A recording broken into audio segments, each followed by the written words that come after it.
پنجگانہ نماز ہر عاقل بالغ مرد اور عورت پر فرض کی گئی ہے اور قرآن مجید میں مختلف صیغوں سے 700 سے زائد مرتبہ اس کی تاکید ارشاد فرمائی گئی ہے۔ سینکڑوں احادیث نماز کی تاکید، فضائل،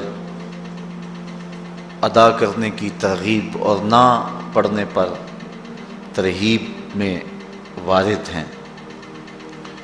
اگر کوئی شخص نماز کا انکار کرتا ہے تو وہ دائرہ اسلام سے خارج ہے، لیکن اگر کوئی سستی کی وجہ سے نماز نہیں پڑھتا، صرف سستی کی وجہ سے نہیں پڑھتا، اللہ کا حکم جانتا ہے، اس کو کہا جائے آؤ نماز کو تو وہ آگے سے مذاق نہیں کرتا یا نماز کا تمسخر یا استحقار نہیں کرتا، بلکہ بس اپنی سستی کی وجہ سے مسجد میں نہیں آتا۔ جو نماز کو ہلکا جانے، خفیف جانے، وہ بھی دائرہ اسلام سے خارج ہے اور کافر ہے۔ لیکن جو شخص اس کو اللہ کا حکم جانتا ہے اور اس کو پڑھنا اپنے اوپر ضروری سمجھتا ہے لیکن سستی کی وجہ سے پڑھ نہیں سکتا، تو اس کے بارے میں علماء کی آراء مختلف ہیں۔ حضرت امام اسحاق اور حضرت امام احمد رضی اللہ تعالی عنہما آپ تو فرماتے ہیں کہ ایسا شخص کافر ہے اور اس کو قتل کرنا واجب ہے۔ حضرت امام مالک کا قول ہے کہ، اور امام شافعی کا بھی یہی قول ہے، وہ بھی کہتے ہیں کہ اس کو قتل کیا جائے گا اور بطور حد قتل کیا جائے گا۔ حضرت امام اعظم امام ابو حنیفہ علیہ رحمہ آپ فرماتے ہیں کہ بے نمازی کو قتل نہیں کیا جائے گا بلکہ اس پر تعزیر نافذ ہوگی۔ یہ حاکم وقت کی ثوابدید پر ہے کہ وہ اس پر کیا سزا دیتا ہے، اور فرمایا اس کو 7 قید کیا جائے گا اور توبہ کے لیے اس کو زور دیا جائے گا۔ اگر وہ توبہ کر لے تو اس کو قید سے باہر نکال لیا جائے گا، ورنہ اس کو قید رکھا جائے گا۔ صحابہ کہتے ہیں کہ ہم کسی عمل کے تارک کو کافر نہیں سمجھتے تھے سوائے نماز کے تارک کے، اور آقا کریم علیہ السلام کا ایک فرمان ہے، من ترک الصلاۃ متعمدا فقد کفر جہارا، جس نے جان بوجھ کے نماز چھوڑی اس نے اعلانیہ کفر کیا۔ امام اعظم امام ابو حنیفہ علیہ رحمہ وہ فرماتے ہیں کہ یہ حدیث محل ترہیب میں ہے، گویا اس نے کافروں والا کام کیا، اس لیے آپ یہ فتویٰ دیتے ہیں کہ اس کو قید کیا جائے گا اور نماز کی پابندی کا زور دیا جائے گا، اور وہ توبہ کرے تو اس کو چھوڑ دیا جائے گا۔ لیکن باقی ائمہ بعض کہتے ہیں اس کو حداً قتل کیا جائے، اور امام اسحاق اور امام احمد کہتے ہیں اس کو قتل کرنا واجب ہے۔ تو بے نمازی جو اللہ کے حکم کی پابندی سستی کی وجہ سے نہیں کرتا، یہ اس کے لیے حکم ہے۔ جو شخص تحقیر کرتا ہے نماز کی، ہلکا جانتا ہے، تمسخر اڑاتا ہے یا اس کا انکار کرتا ہے، تو اس کے بارے میں علماء کے اندر کوئی اختلاف نہیں ہے، وہ ائمہ اربعہ کے نزدیک کافر ہے، دائرہ اسلام سے خارج ہے، مرتد ہے۔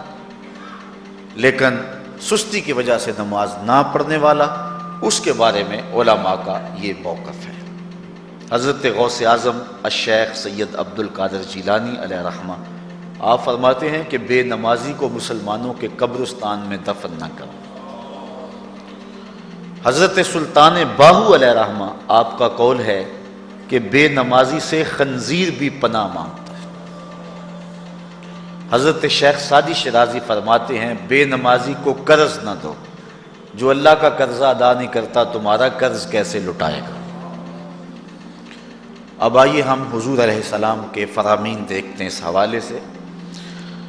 حضرت جابر بن عبداللہ انصاری رضی اللہ تعالی عنہ سے مروی ایک روایت جس کو امام ابو داؤد نے روایت کیا، امام نسائی نے روایت کیا، دیگر محدثین نے روایت کیا۔ آقا کریم نے ارشاد فرمایا، بین الرجل و بین الکفر ترک الصلاۃ، آدمی اور کفر کے درمیان ترک صلاۃ ہے، یعنی بندہ مومن اور بندہ کافر کے درمیان ترک صلاۃ ہے۔ جو نماز پڑھتا ہے وہ مومن ہے، اور جو نماز نہیں پڑھتا تو وہ کافروں والا کام کرتا ہے، یا دیگر ائمہ کے نزدیک وہ کافر ہے۔ یہ ترہیباً نہیں بلکہ یہ حکم ہے۔ اور حضرت نبی رحمت صلی اللہ علیہ وسلم کا ایک دوسرا فرمان ان الفاظ کے ساتھ ہے، بین الرجل و بین الشرک والکفر ترک الصلاۃ، شرک و کفر اور بندہ مومن کے درمیان نماز ترک کرنا ہے۔ حضرت امام ابن ماجہ نے ان الفاظ کے ساتھ روایت کو نقل کیا ہے، بین الکفر والایمان ترک الصلاۃ، ایمان اور کفر کے درمیان نماز کا ترک کرنا ہے۔ اور آقا کریم علیہ السلام کا وہ فرمان جو حضرت انس سے مروی ہے، جس کو طبرانی نے اپنی موجم میں لکھا، بھی آپ کے سامنے میں نے رکھا، کہ حضور نے فرمایا من ترک الصلاۃ متعمدا فقد کفر جہارا، جس نے جان بوجھ کے نماز چھوڑی اس نے اعلانیہ کفر کیا۔ حضرت ابو ہریرہ رضی اللہ تعالی عنہ سے ایک روایت ہے کہ وہ فرماتے ہیں، لا سہم فی الاسلام لمن لا صلاۃ ولا صلاۃ لمن لا وضوء لہ، کہ اس شخص کا اسلام میں کوئی حصہ نہیں ہے جو نماز نہیں پڑھتا، اور اس شخص کا نماز میں کوئی حصہ نہیں ہے جو وضو نہیں کرتا۔ وضو کے بغیر نماز نہیں ہوتی، اور نماز کے بغیر اسلام نہیں ہوتا۔ اور اسی روایت کو بالفاظ دیگر حضرت عبداللہ ابن عمر رضی اللہ تعالی عنہ نے حضور سے یوں روایت کیا ہے، طبرانی نے اپنی موجم میں اس کو لکھا، لا ایمان لمن لا امانتہ ولا صلاۃ لمن لا طہور لہ ولا دین لمن لا صلاۃ لہ۔ حضور فرمایا کہ اس شخص کا ایمان نہیں جس میں امانت نہیں، اور اس شخص کی نماز نہیں جس کو پاکیزگی حاصل نہیں، اور اس شخص کا دین نہیں جس کو نماز نصیب نہیں۔ حضرت امام ابن ماجہ نے اس روایت کو اپنے الفاظ کے ساتھ روایت کیا ہے۔ حضرت بریدہ رضی اللہ تعالیٰ عنہ اپنے باپ سے روایت کرتے ہیں، اور وہ حضور سے روایت کرتے ہیں۔ حضور علیہ السلام نے ارشاد فرمایا، ان العہد الذی بیننا و بینہم الصلاۃ فمن ترکھا فقد کفر، کہ ہمارے اور ان لوگوں کے درمیان جو معاہدہ ہے وہ نماز کا ہے، جس نے نماز کو چھوڑ دیا اس نے کفر کیا، یعنی ہمارا اور ان کا پھر اب معاہدہ باقی نہیں رہے گا۔ حضرت امام بخاری نے روایت نقل کی ہے، حضور نے ارشاد فرمایا، من ترک الصلاۃ العصر فقد حبط اعمالہ، جس نے عصر کی نماز چھوڑی اللہ اس کے سارے عمل برباد کر دیتا۔ حضرت ابو ہریرہ رضی اللہ تعالی عنہ سے روایت ہے جس کو امام ابن ماجہ نے اور امام نسائی نے روایت کیا ہے، وہ حضور سے روایت کرتے ہیں، بڑی مشہور روایت ہے۔ حضور نے ارشاد فرمایا، ان اول ما یحاسب بہ العبد بصلاتہ فان صلحت فقد افلح وانجح وان فسدت فقد خاب وخسر۔ فرمایا قیامت کے دن بندے سے سب سے پہلا حساب نماز کا لیا جائے گا۔ اگر اس کی نماز ٹھیک ہو گئی تو وہ فلاح پا گیا، اگر پہلا تول ٹھیک آ گیا تو وہ کامیاب ہے، وانجح اور نجات پا گیا، وان فسدت فقد خاب وخسر، اور اگر پہلا تول ہی ٹھیک نہ ہوا تو پھر وہ ذلیل و رسوا ہو گیا۔ حضرت عبادہ بن صامت رضی اللہ تعالیٰ عنہ سے ایک طویل روایت ہے، وہ کہتے ہیں کہ حضور علیہ السلام نے مجھے 7 چیزوں کا حکم دیا، مجھے وصیت کی کہ ان 7 کاموں کو کرنا ہے۔ ان کے اندر جو دوسری چیز تھی وہ حضور نے یہ ارشاد فرمائی، وَلَا تَتْرُكُوا الصَّلَاةَ مُتَعَمِّدِينَ فَمَن تَرَكَهَا مُتَعَمِّدًا فَقَدْ خَرَجَ مِنَ الْمِلَّةِ، کہ جان بوجھ کے کبھی نماز نہ چھوڑنا، جس نے نماز چھوڑی وہ ملت اسلامیہ سے نکل گیا۔ اور حضرت معاذ بن جبل رضی اللہ تعالی عنہ سے بھی ایک طویل روایت ہے کہ حضور نبی رحمت صلی اللہ علیہ وسلم نے ان کو 10 وصیتیں کی تھیں۔ حصول برکت کے لیے یہ ساری حدیث میں آپ کے سامنے رکھ دیتا ہوں۔ کہتے ہیں اوصانی رسول اللہ صلی اللہ علیہ وسلم بعشر کلمات، حضور نے مجھے 10 باتیں ارشاد فرمائیں، حکمت سے بھری اور رحمتوں سے بھری ہوئی ایک ایک بات ہے، ان کے بول بہاروں جیسے اور اصحاب ستاروں جیسے۔ تو اتنا خوبصورت کلام، لہو خورشید کا ٹپکے اگر ذرے کا جگر چیر۔ حضور نے 10 باتیں حضرت معاذ بن جبل رضی اللہ تعالی عنہ کو بطور وصیت ارشاد کی۔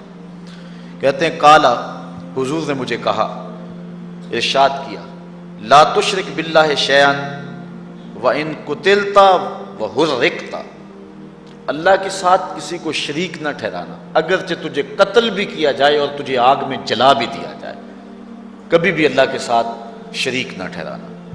دوسری بات حضور نے مجھے یہ ارشاد فرمائی، وَلَا تَعْصِ وَالِدَيْكَ وَإِنْ أَمَرَاكَ أَن تَخْرُجَ مِنْ أَهْلِكَ وَمَالِكَ، کہ اپنے والدین کی کبھی نافرمانی نہ کرنا، اگرچہ تجھے حکم دیں کہ اپنے مال کو اور اپنے بچوں کو لے کے گھر سے نکل جا، تو کہا یہ کر لینا، نکل جانا، لیکن والدین کی نافرمانی نہ کرنا۔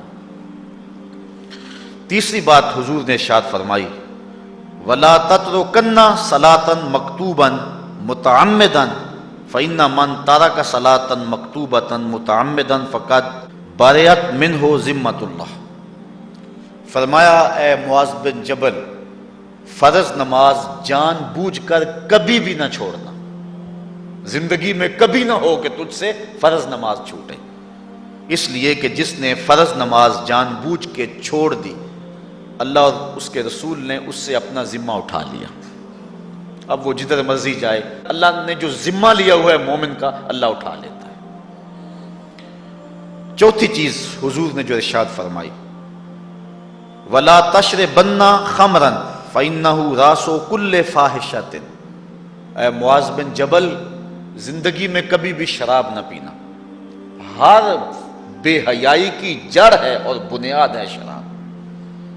پانچویں چیز کہتے ہیں حضور نے جو مجھے ارشاد فرمائی وہ یہ تھی، وَإِيَّاكَ وَالْمَعْصِيَةَ فَإِنَّ بِالْمَعْصِيَةِ حَلَّ سَخَطُ اللَّهِ، کہا کبھی اللہ کی نافرمانی نہ کرنا، اللہ کی نافرمانی سے اللہ کی ناراضگی مول لینے والی بات ہے، اللہ تعالیٰ کی معصیت سے اس کی ناراضگی جائز ہو جاتی ہے، حلال ہو جاتی ہے۔ اور چھٹی چیز کہتے ہیں حضور نے یوں ارشاد فرمائی، وَإِيَّاكَ وَالْفِرَارَ مِنَ الزَّحْفِ وَإِنْ هَلَكَ النَّاسِ، کہا جب محاذ پہ ڈٹا ہونا تو کبھی پیٹھ نہ پھیرنا، اگرچہ لاشیں جو ہیں وہ گر رہی ہوں اور لوگ ہلاک ہو رہے ہوں، سارے لشکر کے ہلاک ہو جانے کا ڈر بھی ہو، لیکن کہا معاذ بن جبل میں تمہیں وصیت کرتا ہوں کبھی پیٹھ پھیر کے بھاگنا نہیں ہے۔ حضور نے کہتے ہیں مجھے جو 7ویں چیز ارشاد فرمائی وہ یہ تھی، وَإِنْ أَصَابَ النَّاسَ مَوْتٌ فَاصْبُتْ، اگر تو کسی ایسے علاقے میں رہتا ہو جہاں موت آ جائے، کوئی بیماری آ جائے موت والی، تو علاقہ چھوڑ کے بھاگنا نہ، وہیں رہنا، تیری قسمت میں زندگی ہوئی، تجھے کوئی موت دے نہیں سکتا، اور اگر موت تیرے لیے لکھی گئی ہے تو جہاں مرضی چلا جائے تو موت سے بچ نہیں سکتا، اس لیے ایسے مقام سے بھاگ کر نہ جانا، وہیں ڈٹے رہنا اور وہیں رکے رہنا۔ 8ویں چیز کہتے ہیں حضور نے مجھے ارشاد فرمائی، وَأَنفِقْ عَلَىٰ أَهْلِكَ مِن طَوْلِكَ، کہا اللہ نے تجھے جو وسعت دی ہے، تجھے جو مال دیا ہے، اس کو اپنی اولاد پر کھل کے خرچ کرنا، اپنی اولاد سے بخل نہ کرنا، اولاد کے معاملے کے اندر جہاں ان کی ضرورت ہو اس کو کھل کے پورا کرنا ہے۔ اور حضور نے 9ویں بات جو ارشاد فرمائی وہ یہ تھی، وَلَا تَرْفَعْ عَنْهُمْ عَصَاكَ أَدَبًا، اپنی اولاد کو ادب سکھانے کے لیے ڈنڈا نہ چھوڑنا، عصا ہمیشہ لٹکا کے رکھنا، کوڑا باندھ کے رکھنا۔ اور 10ویں چیز کہتے ہیں حضور نے جو مجھے ارشاد فرمائی، وَأَخْفِهِمْ فِي اللَّهِ، اپنی اولاد کے دل میں اللہ کا خوف ڈالتے رہنا، اللہ کا ڈر پیدا کرنا اپنی اولاد کے اندر۔ تو نے اپنی اولاد کو یونیورسٹیوں اور کالجوں تک پہنچایا، بیرون ملک سے بھی تعلیم دلوائی، لیکن اللہ کا خوف نہ سکھایا۔ اللہ کا خوف سکھانا اپنی اولاد کو، ایسے لوگوں کی صحبت میں بٹھانا جن کی صحبت میں بیٹھ کر اللہ کا خوف پیدا ہو جائے، ان کو ایسی کتابیں لا کے دینا کہ جن سے خشیت الہی ان کے سینے میں پیدا ہو۔ اگر تو نے سب کچھ دے دیا، عالی نسب بنگلے دے دی اپنی اولاد کو، تو نے جو ہے وہ بہت اچھی تعلیم دلوا دی اپنی اولاد کو، دنیاوی سوسائٹی کے اندر ان کا وقار بہت بلند ہو گیا، تو نے سب کچھ دے دیا اپنی اولاد کو، اللہ کا خوف نہیں دیا تو کچھ بھی نہیں دیا۔ تو حضور نے جو 10ویں وصیت حضرت معاذ بن جبل کو کی وہ یہ ہے کہ انہیں اللہ سے ڈراتے رہنا، اللہ تعالیٰ کا خوف، ان کی خشیت ان کے سینے میں پیدا کرنا۔ اللہ اکبر۔ حضور کا ایک اور فرمان سنیے۔ حضور نے فرمایا کہ جو شخص نماز چھوڑتا ہے، ایک طویل حدیث ہے جس کا یہ حصہ ہے، وَقَانَ يَوْمَ الْقِيَامَةِ مَعَ قَارُونَ وَفِرْعَوْنَ وَحَامَانَ وَأُبَيِّ بْنِ خَلَف، جو نماز ترک کرتا ہے قیامت کے دن قارون کے ساتھ، فرعون کے ساتھ، حامان کے ساتھ اور ابی ابن خلف کے ساتھ کھڑا کر دیا جائے گا۔ جس صف میں اللہ کے دشمن کھڑے ہوئے ہوں گے، بے نوازی کو بھی اس صف میں کھڑا کر دیا جائے گا۔ کتنی رسوائی ہے، کتنی ذلت ہے۔ کوئی بندہ یہ گوارا کرتا ہے کہ مجھے اس صف میں کھڑا کر دیا جائے جس میں دشمنان خدا کھڑے ہوں، دشمنان رسول کھڑے ہوں؟ میری کوئی بہن، میری کوئی بیٹی کیا یہ گوارا کر سکتی ہے کہ اس کو حضور پہ کانٹے پھینکنے والی ام جمیل کے ساتھ کھڑا کر دیا جائے، اس کو حضور کو اذیت دینے والی عورتوں کے ساتھ کھڑا کر دیا جائے؟ نہ میری کوئی بہن اور نہ کوئی میری ماں اس بات کو گوارا کرتی۔ تو جب ہم یہ گوارا نہیں کرتے تو پھر ہمیں عزم کرنا چاہیے کہ آج کے بعد نماز نہیں چھوڑنی ہے۔ میں نے کسی جگہ پہ یہ بات بیان کی اور ساری گفتگو اسی عنوان سے ہوئی، کچھ ماحول ایسا بنا ہوا تھا۔ تو مجھے بعد میں صابر نامی وہاں کے ایک ساتھی نے فون کیا 2 یا 3 دن کے بعد، کہنے لگا کہ ہماری بستی میں ایک شخص بھی بے نمازی نہیں رہا ہے۔ اس حدیث کا زور اتنا ہے، اس حدیث کا وزن اتنا ہے۔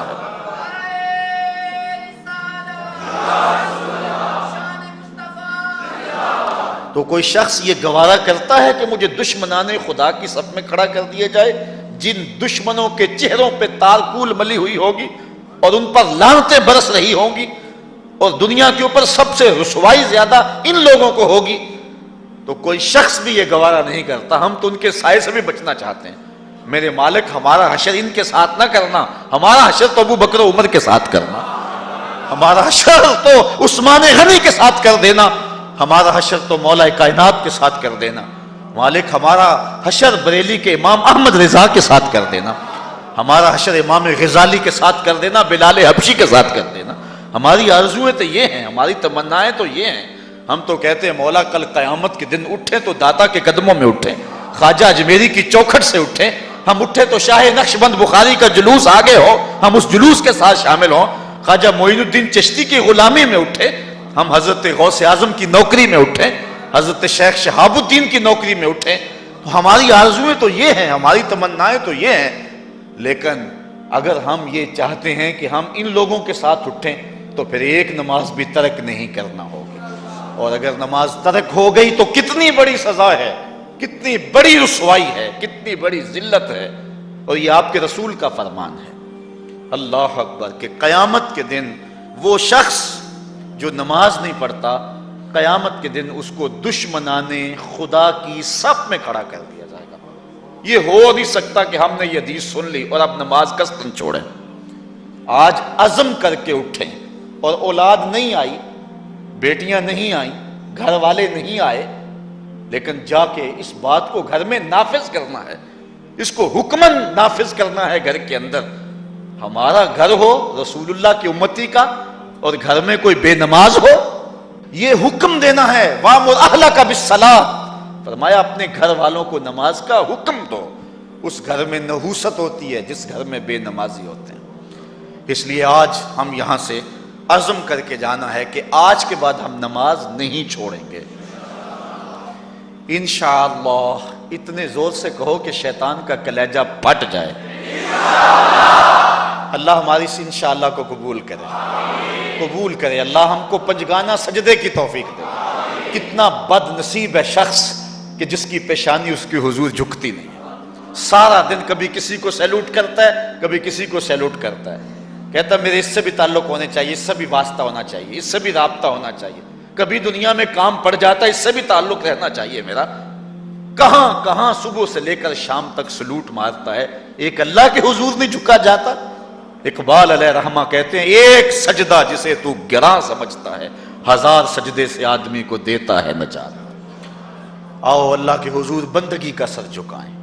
تو یہ کتنی عبرتناک جو ہے اور کس قدر جو ہے وہ فکر انگیز حدیث ہے۔ وَقَانَ يَوْمَ الْقِيَامَةِ مَعَ قَارُونَ وَفِرْعَوْنَ وَحَامَانَ وَأُبَيِّ بْنِ أَبِي خَلْف، وہ شخص ان بد نصیب لوگوں کے ساتھ کھڑا ہوگا جس کو نماز کی توفیق نہیں ہے۔ آپ نے حدیث علماء سے بارہا سنی، حدیث طویل ہے۔ آقا کریم معراج کی رات گئے تو وہاں مختلف لوگوں کو مختلف عذابوں میں مبتلا دیکھا۔ کسی کی انتڑیاں کٹ کٹ کے گر رہی تھی، کسی کا منہ چیرا جا رہا تھا، کسی کی زبان لوہے کی کینچیوں سے کاٹی جا رہی تھی، کسی پر کھولتا ہوا پانی ڈالا جا رہا تھا، کوئی جو ہے وہ سرانڈ والا گوشت کھا رہا تھا، کسی کے جسم میں لوہے کی میخیں ٹھونکی جا رہی تھی۔ لیکن ایک قوم کو حضور نے دیکھا، ایک بھاری پتھر سے ان کا سر کچلا جاتا ہے اور پتھر کے واپس آنے تک دوبارہ صحیح ہو جاتا ہے، پھر کچلا جاتا ہے۔ تو حضرت جبریل امین سے حضور نے فرمایا کہ یہ کون لوگ ہیں؟ یا جبریلو من ہاؤلائے، یہ لوگ کون ہیں کہ ان کے سر پتھروں سے کچلے جا رہے ہیں؟ قال ہاؤلائے الذین تثاقلت رؤوسہم عن الصلاۃ المکتوبہ، کہا یہ وہ بد نصیب لوگ ہیں کہ فرض نمازوں سے جن کے سر بوجھل رہتے تھے، نماز پنجگانہ فرض بھی نہیں پڑھا کرتے تھے، یہ وہ بد نصیب ہیں، آج ان کے سر کوٹے جا رہے ہیں۔ یہ تھوڑی سی زندگی ہے، تھوڑی سی زندگی ہے، 60-70 سال بڑی زندگی ہو وہ مگر نصیب ہو جائے تو پتہ نہیں ہے کہ کل ہمارا آنے والا کہاں ہے۔ کتنا غافل اور بد نصیب ہے وہ شخص کہ جس کو سجدہ نصیب نہیں ہے۔ سجدہ تو بندگی کا نام ہے، زندگی آمد برائے بندگی، زندگی بے بندگی شرمندگی۔ بندہ تو ہے ہی بندگی میں۔ کسی شخص نے راستے میں جاتے جاتے چائے کی پیالی پلا دی ہو نا بازار میں، تو ہم جب بھی اس گلی سے گزرتے ہیں اس کو سلوٹ کر کے جاتے ہیں، السلام علیکم، یار اس سے بڑے سلام لیتے ہو، یہ بڑا محبت والا ہے، بڑے اخلاق والا ہے۔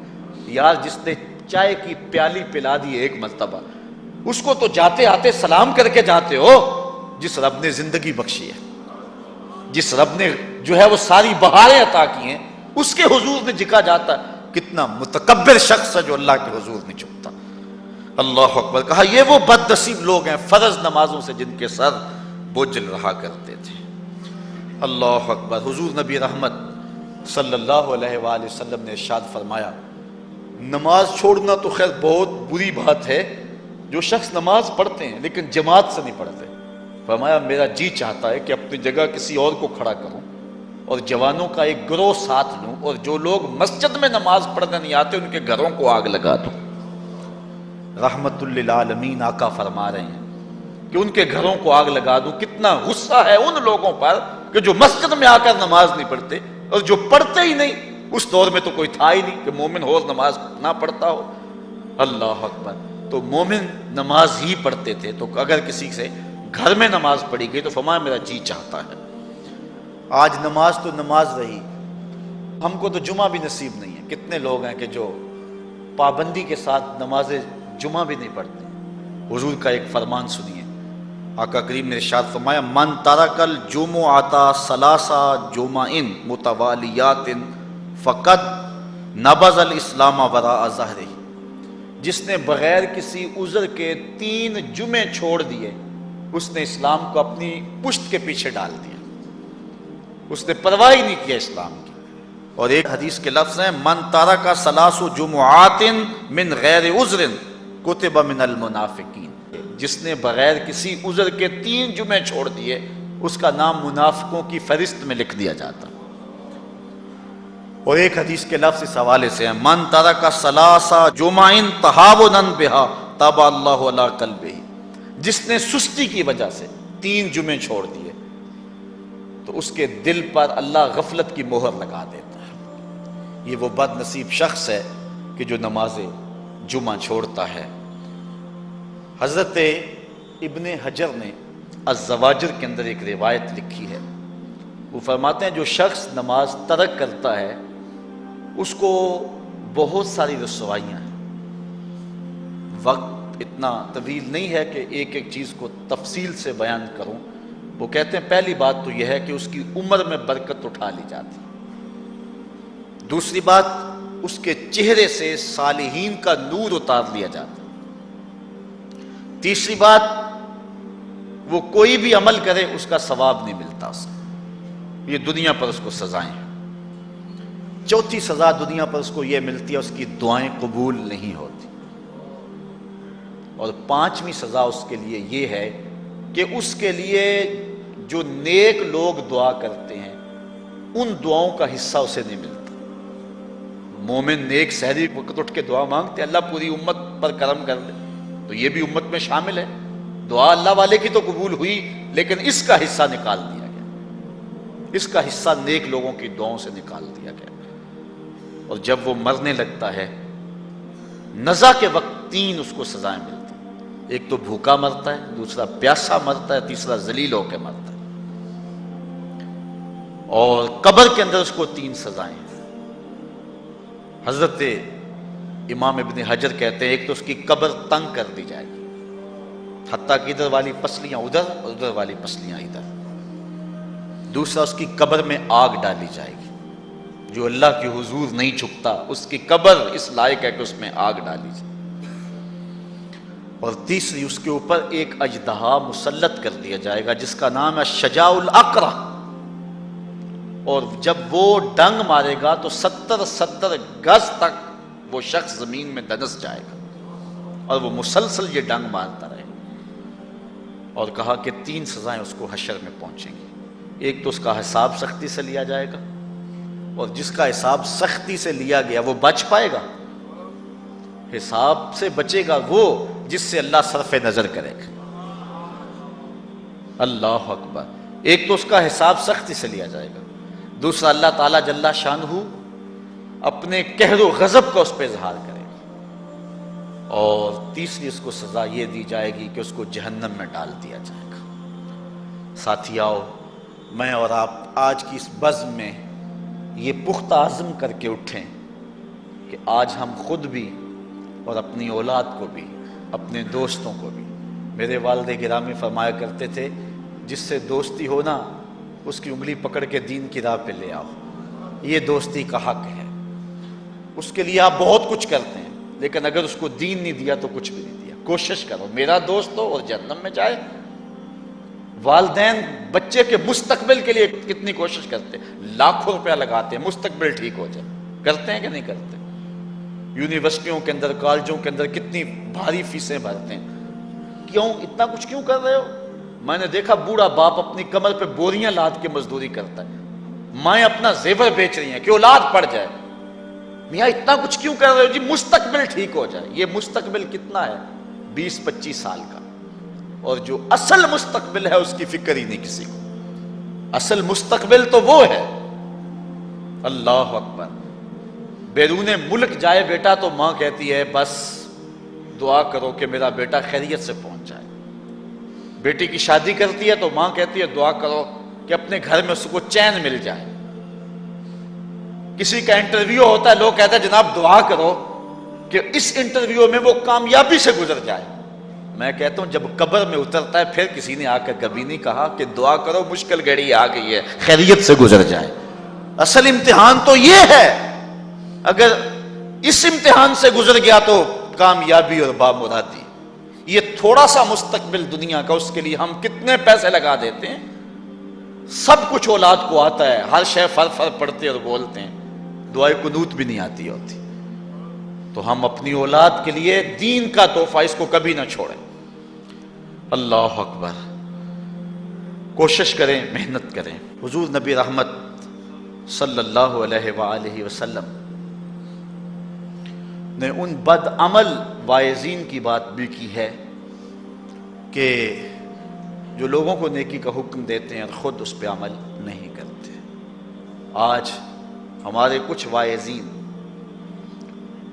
لوگوں کو تو واضح و تلقین اور نصیحت کرتے ہیں اور خود نماز میں سخت سستی کا ارتکاب کرتے ہیں، اور جس سے قوم کے اندر نماز میں سستی عملاً پیدا ہو جاتی ہے۔ کوئی عرس کی تقریب ہو، کوئی محفل نعت ہو، کوئی جلسہ ہو، کوئی شادی کی تقریب ہو، نماز کے وقت کا پورا پورا خیال رکھا کریں اور اس بات کا لحاظ رکھا کریں۔ بلکہ ہمارے ہاں ایک عجیب سا فیشن ہے اور عجیب سی بات ہے، میں بڑا حیران ہوا کرتا ہوں کہ عشاء کے بعد جب جلسے ہوتے ہیں نا ہمارے مساجد کے اندر، تو مغرب سے اعلان شروع ہو جاتا ہے آج رات فلاں صاحب خطاب فرمائیں گے، اور پھر جب نماز عشاء ہوتی ہے تو ہمارا نقیب محفل کھولتا ہے لاؤڈ سپیکر اور وہ اعلان کرتا ہے حضرات جماعت ہو چکی ہے، اب مسجد میں آ جائیں۔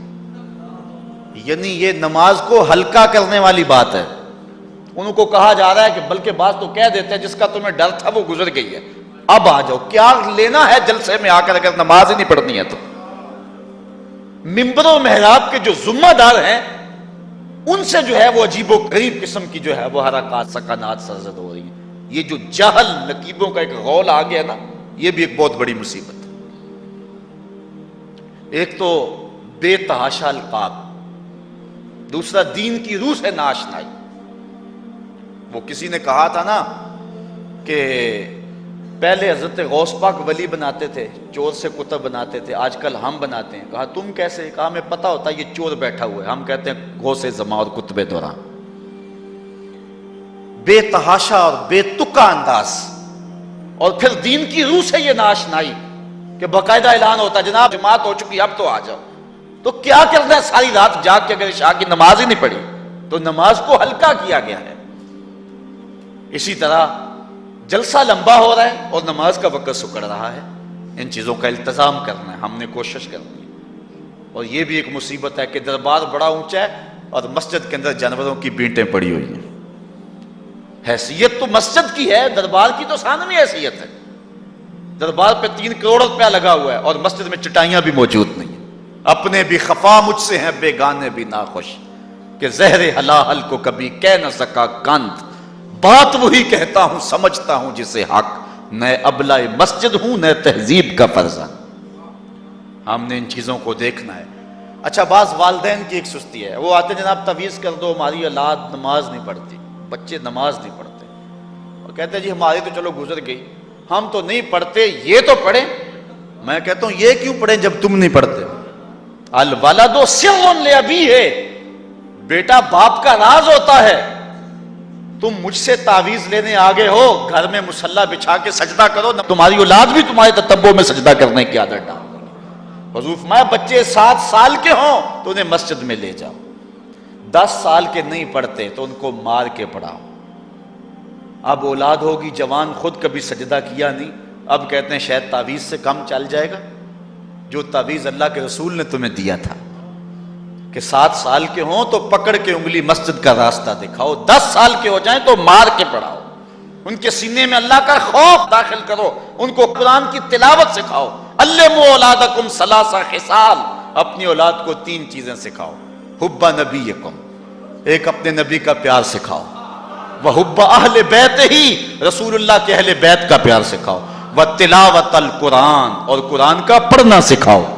چھین لو سیڑیاں ان کے ہاتھوں سے گانے والی، چھین لو ان کے ہاتھوں سے جو ہے وہ ناول، اور ان کے ہاتھ میں قرآن دے دو۔ کتنے خوش نصیب دن تھے، گلیوں سے گزرتے تھے، گھروں سے قرآن کے پڑھنے کی آواز آتی تھی۔ آج پاپ میوزک کی صدائیں تو آتی ہیں، آج قرآن کی آوازیں نہیں آتی۔ تو یہ عجیب ہے جی ہم نہیں پڑھتے، یہ تو پڑھے۔ میں کہتا ہوں یہ کیوں پڑھیں جب تم نہیں پڑھتے ہو؟ تمہارے اوپر کیا اب فرض ساقط ہو چکا ہے بڑھاپے کی وجہ سے؟ تم بوڑھے ہو کے نہیں پڑھتے ہو، تمہاری اولاد تم چاہتے ہو جوانی میں پڑھ لے؟ تم خود اللہ کے حضور سجدہ کرو اور پھر دیکھنا تمہارے تتبع میں، تمہاری اتباع میں تمہاری اولاد بھی تمہاری پیچھے پیچھے ہوگی۔ اللہ اکبر۔ صاحب اس عنوان سے کہنے کے لیے بہت کچھ ہے۔ اللہ تعالیٰ جل شانہ اپنی رحمتیں عطا فرمائے۔ اعلیٰ حضرت سے 2 لوگوں نے فتویٰ پوچھا۔ بریلی کا ایک محلہ ہے، محلہ ذخیرہ، اس میں ہادی اسد اور قرب محمد نامی لوگوں نے تنظیم بنائی نماز کی دعوت کے لیے۔ کچھ لوگ ان کی بات کو نہ سنتے. اعلیٰ حضرت سے استفتاء کیا، فتاوی رضویہ کے اندر موجود ہے کہ ہم نماز کی دعوت دیتے ہیں، کچھ لوگ اس کے باوجود نہیں آتے، تو حکم شرعی کیا ہے؟ تو اعلیٰ حضرت فرماتے ہیں کہ پہلے تو نرمی سے انہیں سمجھائیں، آؤ نماز کی طرف. نہیں مانتے، مؤثر لوگ ڈالیں جو ان کو کہیں. یہ تھے ہمارے کرنے والے کام. ہم کن جھگڑوں میں پڑے ہوئے ہیں؟ مؤثر معاشرے کے لوگ تلاش کریں اور ان کو سمجھائیں، جن کی وہ مانتے ہیں، ٹالتے نہیں، ان سے سمجھائیں ان کو. اور فرماتے ہیں اگر ان کے سمجھانے سے بھی نہیں سمجھتے تو فرمایا فتویٰ پھر یہ ہے ان سے بائیکاٹ کر دیں، ان سے ترک کلام کر دیں، ان سے گفتگو چھوڑ دیں. ہم نے تو کبھی بیٹوں سے نہیں چھوڑی گفتگو. بیوی بے نماز ہو، ہم ہر شے بیوی سے منوا لیتے ہیں. کبھی کہا تیرے ہاتھ کی پکی روٹی نہیں کھاؤں گا اگر تو نماز نہیں پڑھتی؟ کبھی بیٹا کہے امی تو نماز نہیں پڑھتی، میں تیرے ہاتھ کی روٹی نہیں کھاؤں گا. جو ماں بیٹے کے لیے سب کچھ کرتی ہے، کتنے دکھ جھیلتی ہے، کسی کے گھر کے برتن مانجنے پڑے وہ بھی مانجتی ہے، کیا بیٹے کی خواہش پہ نماز نہیں شروع کر دے گی؟ جب عادت ڈالے گی تو پھر اللہ دل میں بھی وہ محبت ڈال دے گا. کیونکہ ہمارا تو اتنا ہی کام ہے نا. حضرت بایزید بسطامی نے یہی کیا تھا نا. حضرت بایزید بسطامی علیہ رحمہ بسطام کے لوگوں کی تربیت کر رہے ہیں. کسی محلے کے کونے میں آ کر ایک فاحشہ عورت بیٹھ گئی، لوگوں کا دین ایمان اجاڑنے لگی. کسی نے کہا بایزید تیرا شہر لٹ رہا ہے، جس کو تو اشکوں سے سیراب کیا تھا اور سجدہ ہائے سحرگاہی سے جس شہر کو نور بخشا تھا، تیرا شہر لٹ رہا ہے. کہا کیا ماجرا ہوا؟ لوگوں نے کہانی سنائی. بایزید بسطامی صبح مصلی اٹھایا اور جا کے اس فاحشہ عورت کے دروازے پہ مصلی بچھا لیا. اب جو بھی گاہک آتا بایزید بسطامی کو بیٹھا ہوا دیکھ کے راستہ بدل لیتا. اس نے انتظار کیا، رات کے اندھیرے گہرے ہو گئے، آج کوئی گاہک ہی نہیں آیا. اس نے کھڑکی سے جھانک کر کے دیکھا ایک بوڑھا بابا بیٹھا ہوا ہے، ہاتھ میں تسبیح ہے، مصلی بچھایا ہوا ہے. نیچے اتر کر کے کہا بابا اللہ کو یاد کرنے کے لیے اور تھوڑی جگہ ہیں، تجھے میرے گھر کی گلی ہی ملی، میرا راستہ روک لیا. بابا کہنے لگا کیا مسئلہ ہے تجھے؟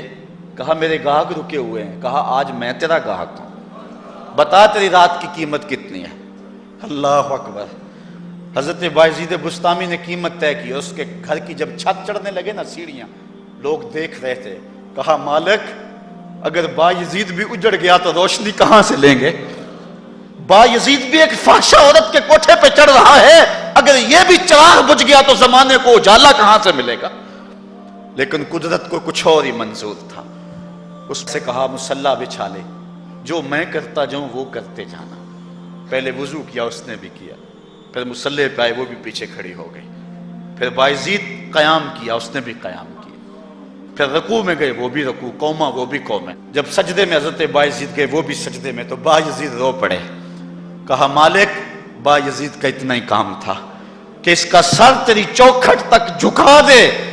مالک یہاں تک لانا میرا کام تھا، دل کی دنیا بدلنا تیرا کام ہے. جب وہ سجدے میں جا رہی تھی تو فحشا تھی، جب سر اٹھایا وقت کی بلیا بن چکے تھے. ایک بزرگ کہتے ہیں میں بازار کے کنارے جا رہا تھا، ایک شرابی گرا ہوا تھا اور گندے پانی سے اس کا منہ گندا ہو رہا تھا. میرے دل میں رحم آیا، ایک انسان ہے اور یوں رسوا ہو رہا ہے. میں نے گندی نالی سے اس کو اٹھایا اور اٹھا کر کے جو ہے وہ اس کا منہ دھویا اور چلا گیا. مشہور شرابی تھا شہر کا. کہتے ہیں سحری کا وقت ہوا، تہجد کے لمحے آئے تو میں مسجد میں نماز پڑھنے کے لیے گیا. دیکھا کیا کہ وہ شرابی مصلی بچھا کے بیٹھا ہوا. میں حیران ہو گیا کہ یہ کیا ماجرا ہوا. اب صبح تو میں نے اس کو گندگی سے اٹھایا ہے اور اس کا منہ دھویا ہے. میں حیران ہوا تو ہاتف سے آواز آئی میرے بندے تو نے اس کا منہ دھو دیا تھا، میں نے اس کا دل دھو دیا. صاحبو ہم اپنا کام کریں، کوشش کریں، کھینچ کے لے آئیں کسی کو مسجد میں، اور پھر دیکھنا رب کے رنگ. وہ بڑا کریم ہے، وہ بڑا رحیم ہے. آئیے آج کی اس مجلس میں ہم یہ عزم لے کر کے جائیں. اپنے لیے میرا نہیں خیال کہ اس بڑے مجمع میں کوئی ایسا شخص اب رہے گا جو نماز چھوڑ سکے گا. انشاءاللہ نہیں چھوڑ سکے گا اللہ کی توفیق سے. یہ آپ کی آنکھوں میں تیرتے ہوئے آنسو گواہی دے رہے ہیں کہ رسول اللہ کی نگاہ بھی ہو رہی ہے اور اللہ کا کرم بھی اتر رہا ہے. میرا نہیں خیال کہ یہاں سے اٹھ کر کوئی شخص جو ہے جا کے نماز چھوڑے. لیکن اب ہم نے آگے کام کرنا ہے، اپنے گھروں میں، اپنی گلیوں میں، اپنے محلوں کے اندر لوگوں کو کھینچ کر کے مسجد کا رخ دکھانا ہے۔ اللہ مجھ کو آپ کو اپنی رحمتوں اور کرم نوازیوں کا نور نصیب فرمائے۔ وآخر دعوانا ان الحمدللہ۔